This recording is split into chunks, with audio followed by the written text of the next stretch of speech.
మీకు తెలుసా? INRI అంటే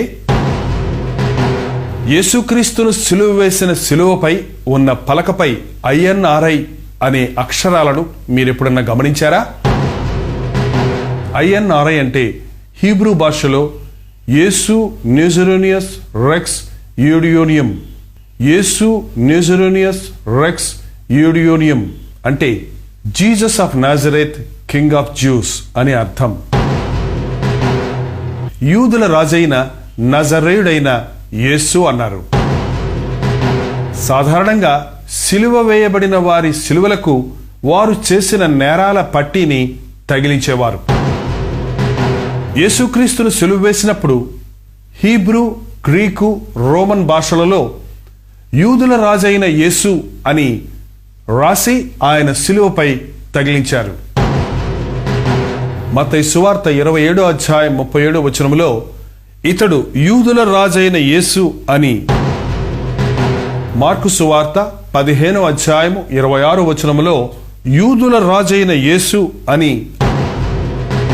లూకా సువార్త 23వ అధ్యాయము 38వ వచనములో ఇతడు యూదుల రాజని, యోహాను సువార్త 19వ అధ్యాయం 19వ వచనములో యూదుల రాజైన నజరేయుడగు యేసు అని పిలాతు రాయించి యేసుక్రీస్తు సిలువకు తగిలించెను. INRI అంటే యూదుల రాజైన నజరేయుడైన యేసు అన్న విషయం గుర్తించండి. ఆయన రాజులకు రాజైన యేసు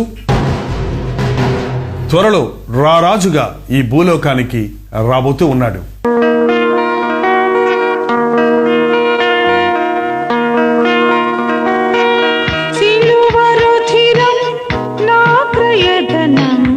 అమూల్యమైనది సిలువరుధిరం నా ప్రయజనం అమూల్యమైనది. కలువరి ప్రేమ కలలోనైనా